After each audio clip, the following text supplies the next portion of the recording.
The small Polish station of Treblinka is located approximately 80 kilometers northeast of Warsaw. The places here are forested and the soils are mostly sandy. Maybe that was one of the reasons for choosing this place for the construction of the German Treblinka concentration camp. In fact, there were two camps, Treblinka I and Treblinka II. One of them was a labor camp set up for workers who would build a death camp. But it was not difficult to get from the labor concentration camp to the extermination camp.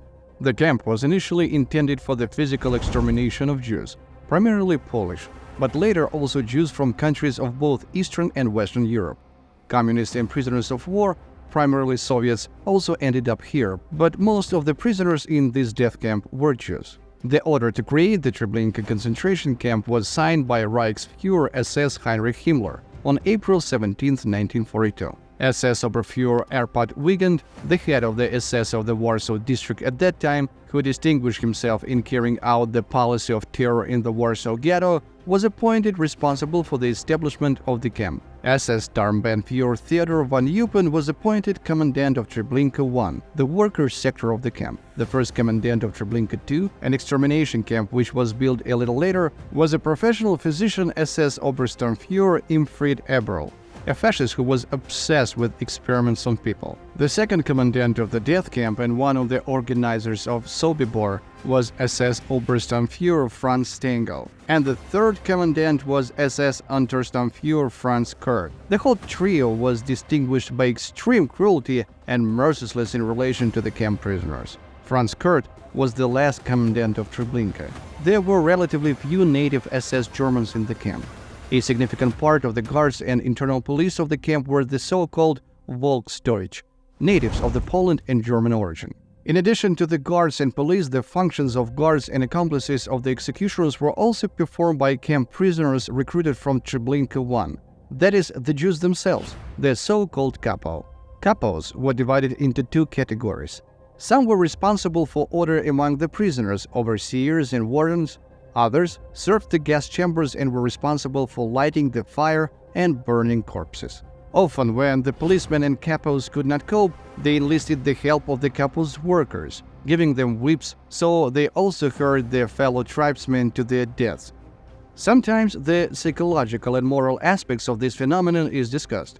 How did people agree to become assistants of the executioners of their fellow tribesmen? The Germans knew how to process those whom they turned into accomplices, choosing for these purposes from psychologically and morally unstable people. After 2 or 3 weeks of hunger, humiliation, and bullying, many prisoners broke down. And when after such experience prisoners began to be fed and had better conditions, they certainly not longer wanted to be subjected to the bullying again. So weak people broke down, became embittered, and started to take it out to their fellow men. And this was exactly what the Germans were trying to achieve. Betrayal could happen anywhere, at the front, in the rear, and in a concentration camp. People betray their comrades in battle or during misfortune, or they betray their fellow tribesmen. Betrayal is common everywhere. There is no excuse for it. This is for a better understanding of what was taking place in the concentration camps. Indeed, terrible things happened there. Treblinka, in terms of the number of people killed, was second only to Auschwitz. It was a factory of the destruction of people. This is why they were brought there. There were no industries or workshops. People in the camp did not stay long. Only a portion of the healthy prisoners were left to carry out necessary internal work and serve in the camp staff. Moreover, the workers from Treblinka I could have stayed for several months. Someone had to prepare firewood for terrible fires and bury corpses. Treblinka initially did not have crematoria, so the corpses of prisoners from the gas chambers were buried near the camp. Then they began to burn them at the stake. They made special racks on which they laid the dead victims and lit firewood under the racks. However, dead bodies burned poorly, and then a specialist in burning human bodies was invited from Germany. Yes, the Germans even had such pros.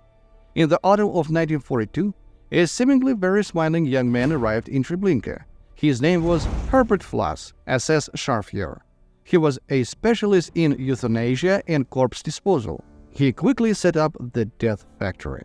Flass taught his German Volksdeutsch assistant that corpses burn in different ways. For example, elderly and overweight women burn better than others. Children burn worse than overweight women, but better than men, and old cadavers burned better than fresh ones. This sadistic science was immediately brought to life. Floss arranged special structures for burning bodies. Rails were laid on concrete slabs, metal mesh and great bars were laid on them, on which the bodies of the killed prisoners were laid, and firewood doused with gasoline was placed onto them. Burning fires of dead bodies were visible several kilometers away. Often the terrible sight was contemplated by the commandant of the camp, Franz Stengel, his deputy Franz Kurt, the future commandant, and the staying next to him, Herbert Floss.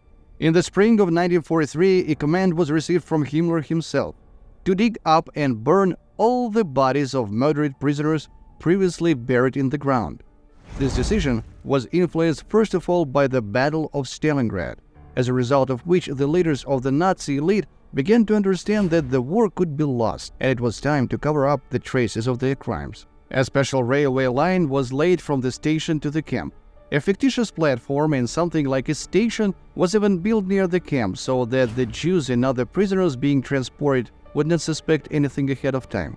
People were told that they were simply being transferred to a new place of residence, and there was a transit station where their clothes will be washed and disinfected. Trains with prisoners had up to 50 cars.